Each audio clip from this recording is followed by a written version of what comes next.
G'day and welcome to the Grow a Small Business Podcast. I'm your host, Trewin.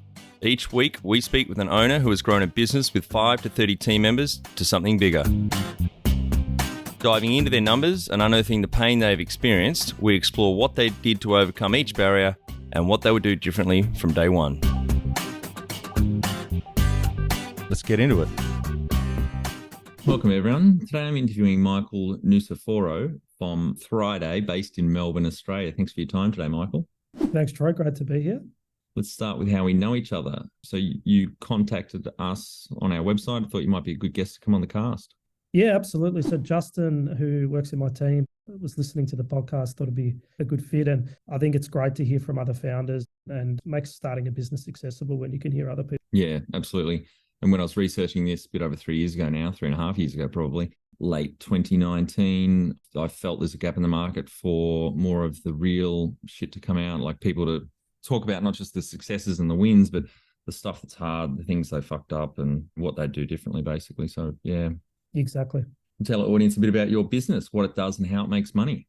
Yeah, so Thriday is a unique platform that automates banking, accounting, and tax. And the vision behind the business was to eliminate a lot of the time that business owners waste on financial admin. So what we've done is create something that uses artificial intelligence to largely automate a lot of the things that people do, whether that's categorizing transactions, whether it's following up on unpaid invoices, and ultimately lodging things to the ATO to stay compliant. It was a product I was super passionate about because I'm a second-time founder. And the first time I ran my business, I just thought, this is crazy. All the time and effort I spend on hate doing all that stuff. And yeah, so we launched the product last year. And the way we make revenue is we charge a subscription fee. The platform's free to join, but once you start to use some of the more advanced features like lodging tax returns and things, that gets charged.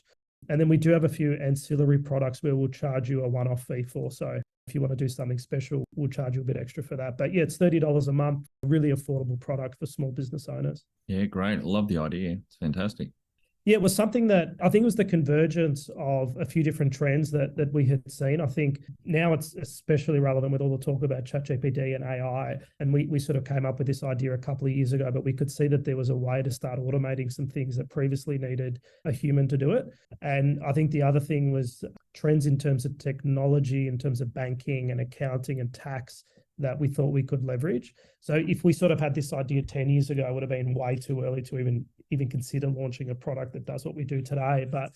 And even a couple of years ago, when we had the idea and we were telling people about it, they thought we were pretty crazy, to be honest. But yet now when we tell people that we're using AI to do these things, they go, yeah, I get it. I can see that. So I guess the adoption of ChatGPT has made our life a bit easier in terms of explaining how we do it. But yeah, the problems existed for centuries. Even in the industrial age, when accounting really grew legs, you just spent a lot of time and money and people on it. That's sort of how the problem was solved. And we've tried to now replace that with artificial intelligence. Yeah. How did you start out?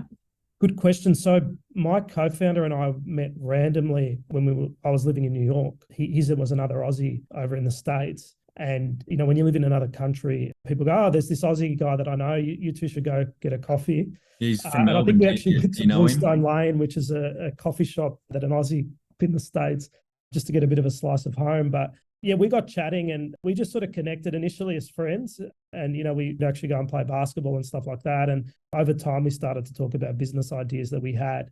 And Ben came from a law background where he had been working heavily with businesses that were having issues with funding or bankruptcy. So he saw that side of things when people aren't able to manage their finances effectively. And then he was involved in a very successful family business, but he could still see the issues that the business was having with forecasting and all the time that was spent on admin. And then I came from the problem from a banking perspective. So I spent the first 10 years of my career working in banking, but not the stodgy old part of banking, more in the digital banking space. So if you ever use internet banking at ANZ and mobile banking, I was heavily involved in those products at ANZ. And then I went and lived in London for a few years working at RBS and Lloyds Bank on mobile banking. And I could see how businesses were adopting, especially with the launch of the iPhone, mobile banking. And there was just an opportunity to sort of change the paradigm. So today, to do your financial admin, you often have to get the data from your bank account into someone else's hands or another piece of software. So you have to get that data to your accountant, or you have to get that data into a Xero or MYOB. And we wanted to change that around and say, well, if we issue bank accounts to our customers, we've got all the data we need to do all the accounting, bookkeeping, and tax. And we can do it in a much more streamlined, efficient way, our model, on those bank account transaction data. And that's how we're able to get that accuracy whereby we know as soon as I spend $10 at McDonald's, we know that that's a food expense. And we're able to then apply that to the correct chart of accounts. And we also know that McDonald's is registered for GST. So you have a GST on that transaction. And that sort of then kicks off the whole process that we have where we're able to sort of automate the rest of the calculations and tax that we do. Yeah, fantastic. And so maybe just go back a step. If you went to university, then you had 10 years in corporate and you said you had another business you exited. Yeah. So for me, interesting story is I never thought about doing a business. I just went through the traditional get a job out of uni, work. And it sort of dawned on me after 10 years, I'd sort of been very like pushing myself, very ambitious type of person. I moved over to the UK because I thought moved to the city, the fintech or the financial services city of the world, so to speak. And I'd had a very successful corporate career and I'd moved up very quickly, but I'd sort of got to the point where I didn't feel challenged. And I was sort of projecting my life out, next 10 years or 20 years. And I was like, do I really want to do this for the rest of my career? And up until that point, if you'd asked me, I probably would have said, yeah, I wouldn't mind becoming very senior in a bank or a CEO even, if I could ever get to that stage.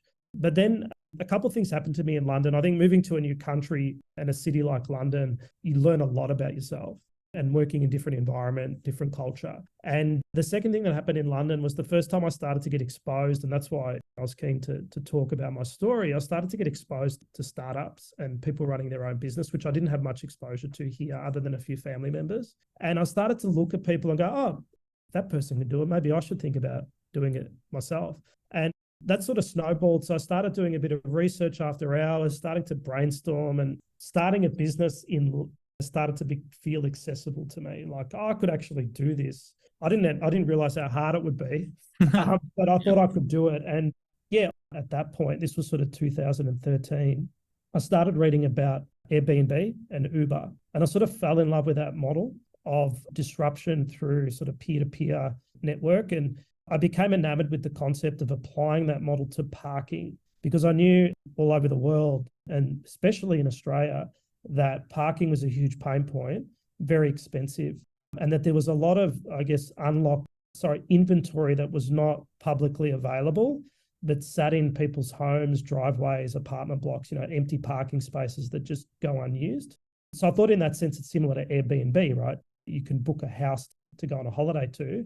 Could you book parking space in someone's apartment block? And decided to start the business. So even though I was in London, I was sort of ready to move home. And that's when I left corporate world, basically just decided to take the leap. When I say take the leap, it wasn't like I just quit my job straight away, but it was once at a point that I felt I had enough solid understanding of what I wanted to do and how I was going to do it, that I decided to move back home and start Parkhound, which was my first startup. And Parkhound had a really interesting ride. And we ended up running that business for 4.5 years. And we got acquired by our biggest competitor at the end of 2017. Great. Fantastic.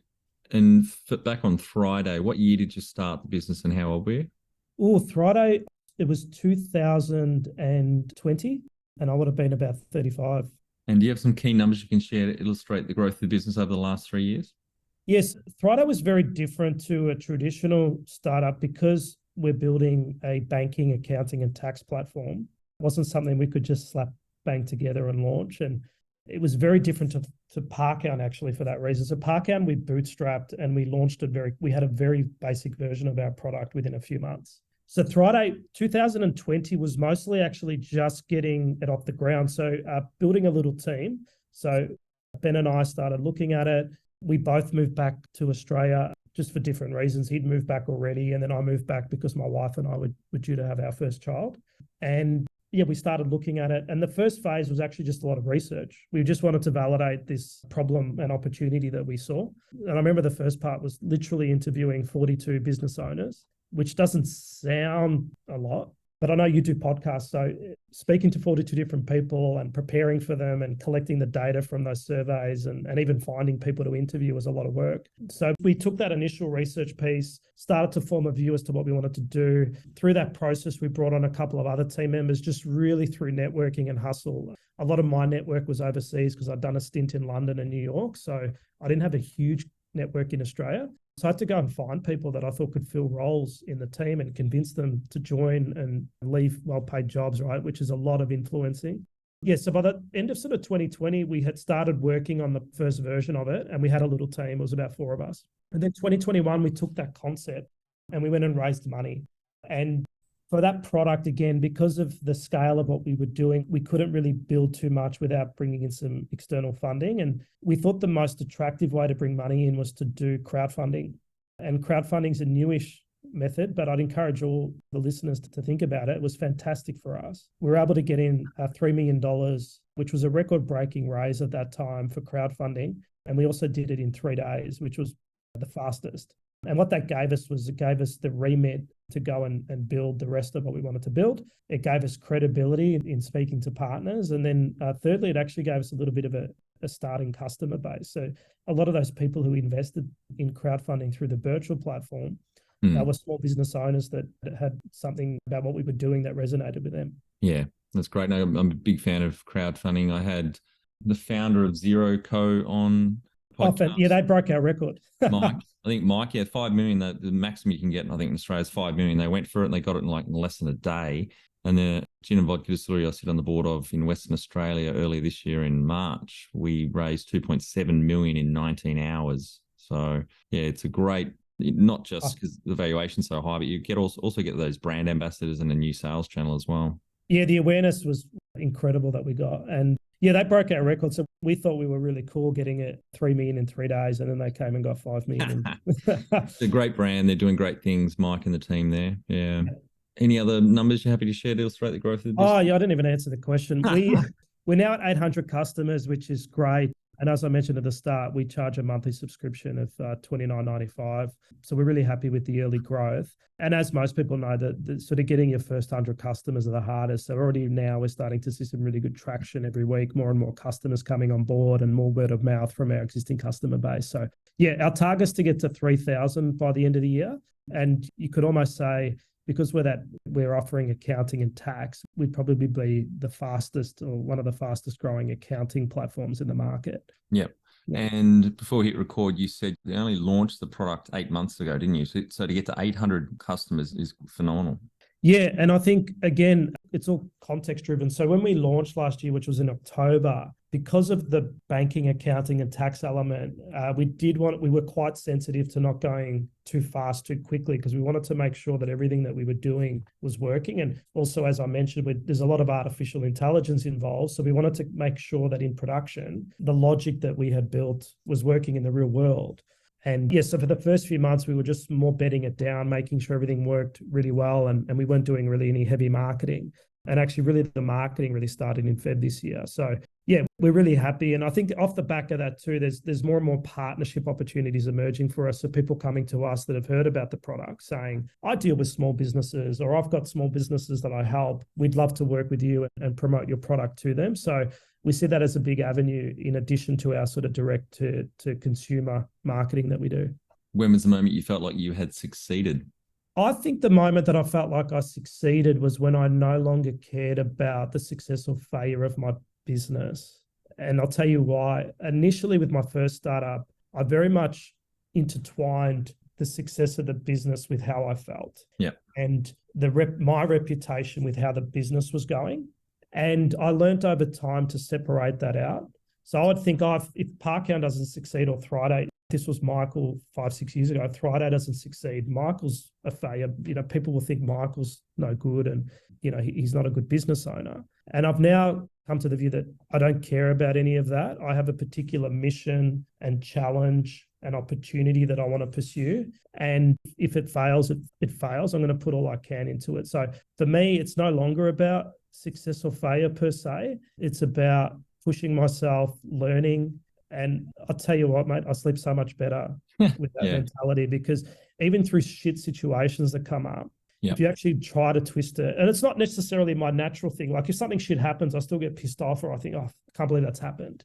But I immediately try to go, okay, think about this as a learning. How could you have done it differently next time? Isn't this amazing that even this shit thing that's happened, it's because you were trying to do an amazing deal with this mega company, or you were trying to do something that was going to push this business to the next level and it didn't quite come off. So I really try to take the positive. And I think some of that's just a self-defense mechanism. I think in the past, running a business is a roller coaster. And with Parkhound, I was very much up and down. You know, I'd have a good day and a bad day. And like I said, I was very intertwined with the business.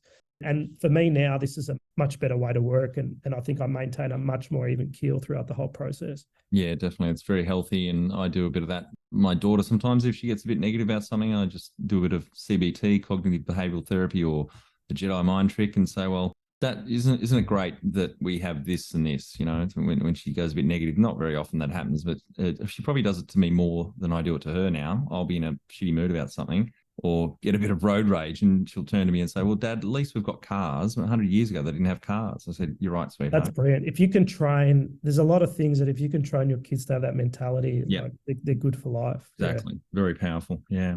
What does success look like to you? Honestly, I tell the team, you know, for me, it was building a business that employs people, treats them well, and that they can actually grow. So that's something I find a lot of satisfaction is like going from 4 people to 30 people. And we've got team members that are having kids, buying houses, and they're able to do those things working at Thriday, having financial security through our business and pursuing their sort of life goals. And that to me is really, really powerful. And you know, for me, success would be that do that for more and more people we have, and obviously our customers as well. But I take satisfaction on both fronts. So, you know, if a customer gives us a great piece of feedback and says, this is the best thing since sliced bread, that fills my heart with a lot of happy feelings. And then likewise, when we've got staff that are really enjoying their time here and learning a lot and, you know, financially and achieving their goals, that's unbelievable to me. And, you know, if we could build a company that did that for thousands of customers and hundreds of staff, that would be gold for me.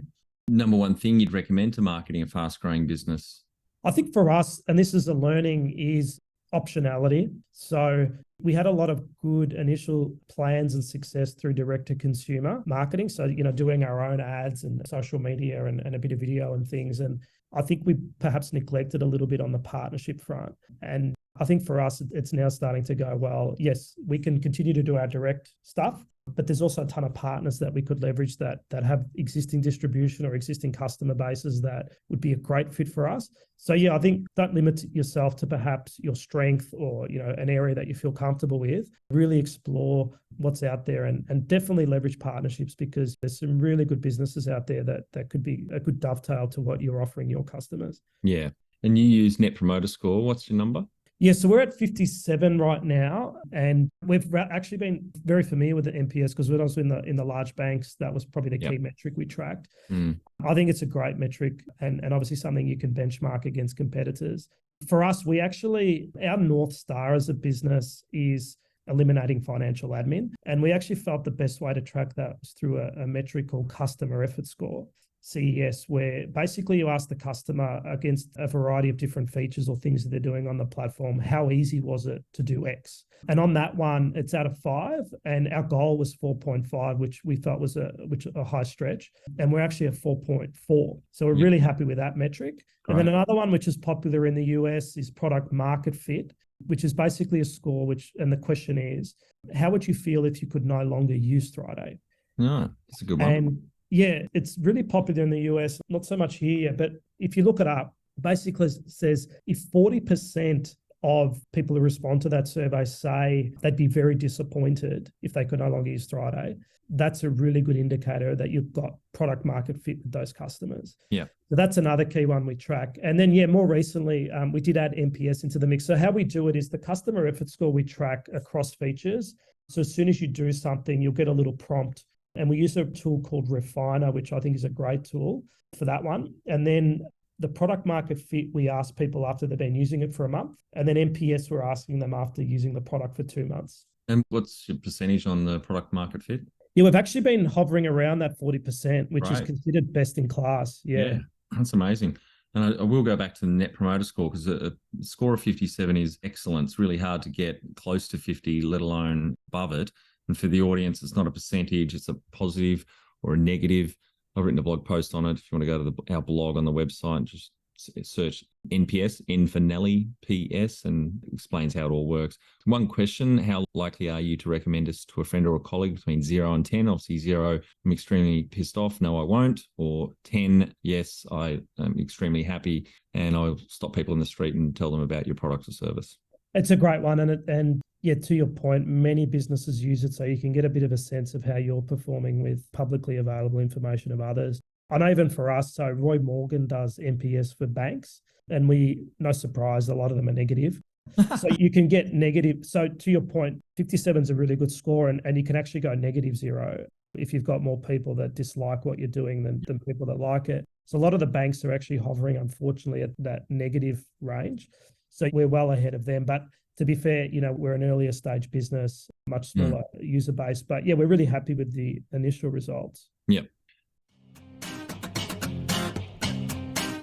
Be the change you want to see in your business. Become more productive and less stressed with our free Transform Your Performance online course. Once you see the benefits, put your entire team through the course at no cost. We start out by telling you the secret to guaranteed success, then over 100 lessons help you be more focused, present, productive, and feel more in control about work. growasmallbusiness.com.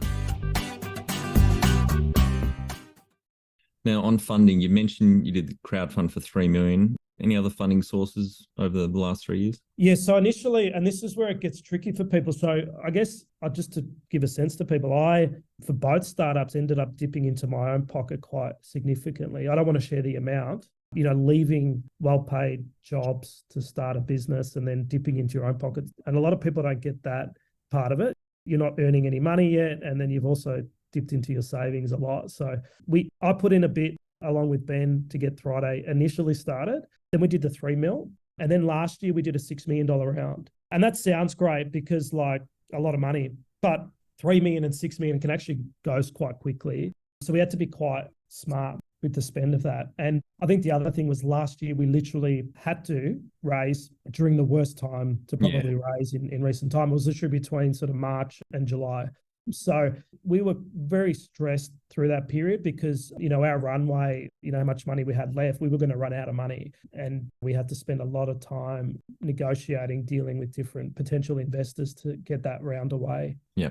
If you were to start up today with plenty of funding, would you go into your industry? Yeah, I think our industry is ripe for disruption. And actually, even though we've raised a lot, I'd say ideally we would have, I think anyone would say that, ideally we would have raised more just because of the people that we need. So it's a very heavy data science component and people in that field are not cheap, very technical focus. So we've got a lot of developers, not cheap. And then also the people that we're competing against are large, a lot of money and resources, your banks and zeros and that. Now, if anything, we could obviously do with a little bit more, but having said that, I know that the size of our business gives us that agility that they're just not able to compete with. So it's a balancing act. I don't want to grow too fast, too quickly, because we'll probably lose a little bit of that. But it is a bit of an advantage for us at the moment too.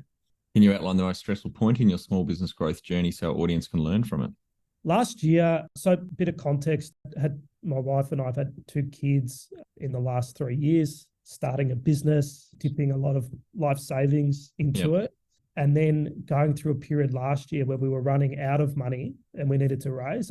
It's hard to say to people who maybe have not gone through that. It was extremely stressful because all of the hard work could be for nothing. And then not only that, not the hard work, because as a startup, I'm not afraid to admit I was probably working and to this day work ridiculous hours, but also I put in my own savings. So if we hadn't raised last year, the business would have fallen over and I would have lost all that time and effort, savings. And then obviously this personal sacrifice of trying to start a business with 2 young kids. Yeah, it was really difficult. But I think the situations that you're going to face, I don't know.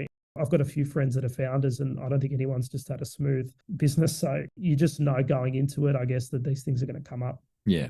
What area in business do you feel you've had to work on the most to add the greatest value? People.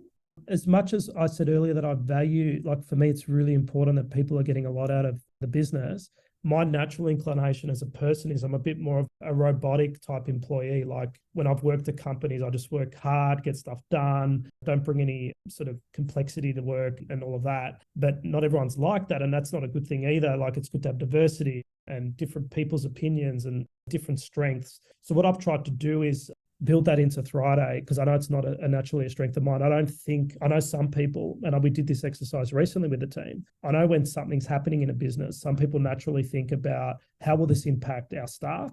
Other people will think, how does this impact our bottom line? Other people might think, how does this impact our customers? And I've wanted to try to build that diversity because I would often think, as a staff member, when I was a staff member, I would just get on with stuff. And if there was a lot of change in the organization or things weren't going well, I wouldn't care. It wouldn't impact my performance. But I know that other people aren't like that. So trying to fill out the team with a group of people that understand people, understand how to get the most out of them, and understand how to deal with the different challenges and dynamics of different individuals has been really important for me.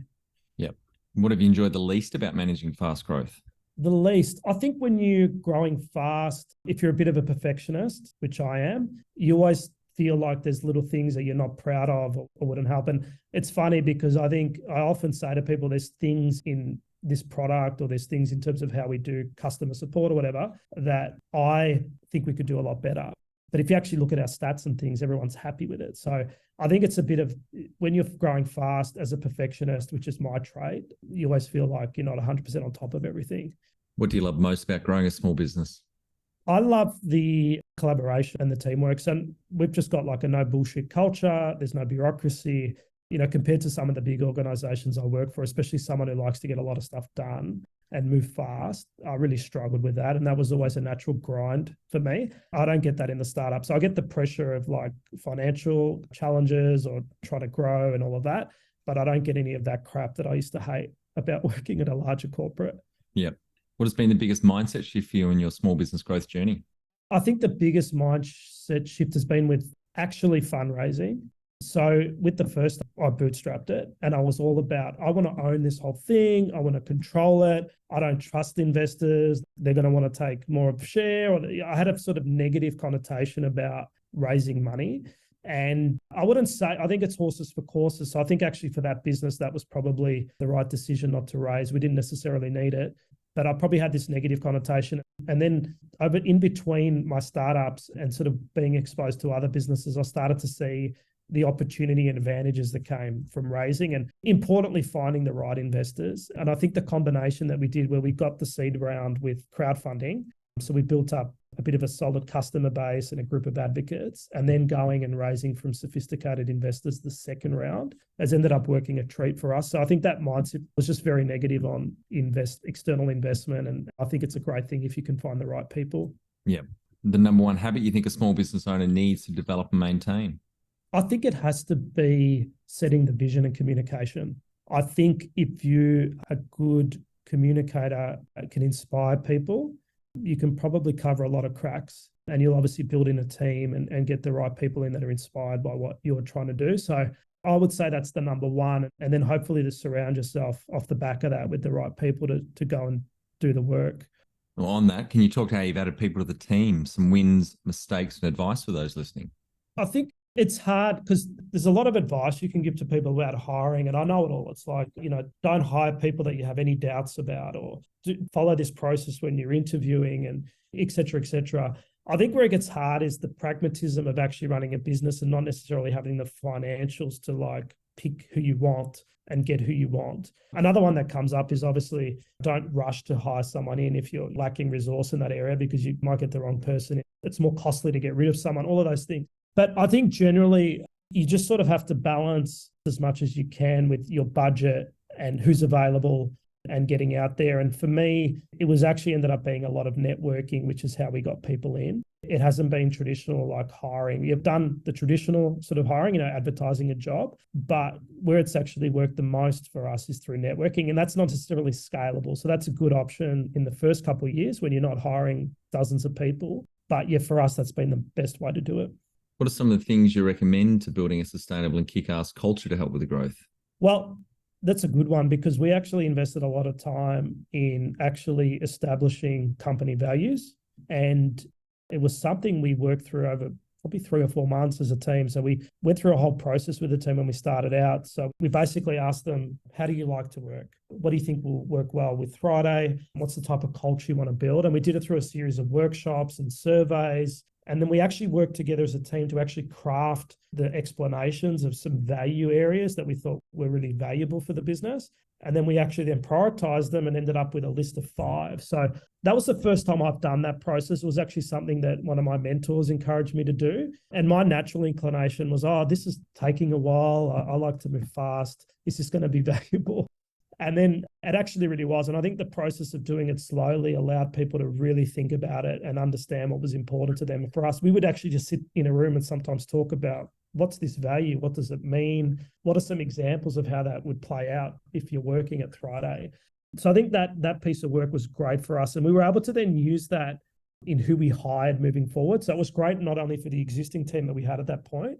I think we had about 9 people when we did that exercise, but it became something that we actually embedded into the hiring process. So I've got someone in the team who's very perceptive about people, great people person, can read people like a book. We get her to do a cultural interview where she's got a set of questions to help sort of identify, does the person that is applying for this role should exhibit some of the characteristics that we want through our values. So I couldn't do those interviews. I wouldn't be able to pick up on it. But that's an example of what I said earlier, where you want to get some people that surround yourself with people that perhaps fill gaps that you're not great at. Yeah.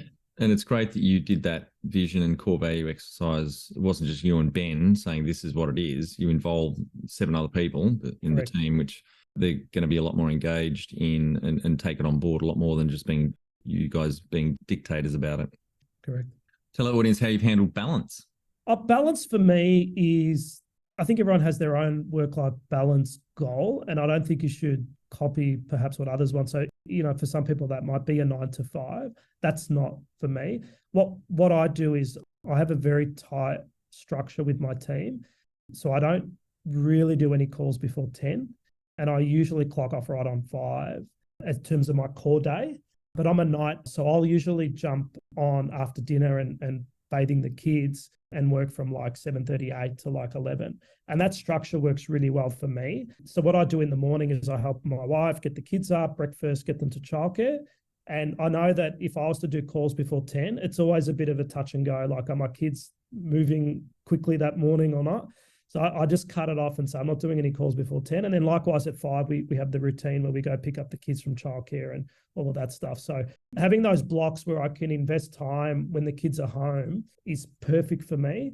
And then I'm more than happy to jump on after hours and do some admin and work through some stuff that I haven't been able to get through the day. But one of my goals, which I have a coach that is to try to eventually turn that night shift that I do off, because I think long term, it's a lot. So I'm looking at how I do that, timing of that. And obviously a lot of that's linked to the business as well. Like, how do I feel about the business, how it's performing, and who we've got working on other stuff. How much professional development have you invested in yourself? A ton. We have a professional coach at Thriday, and we offer that to all the team.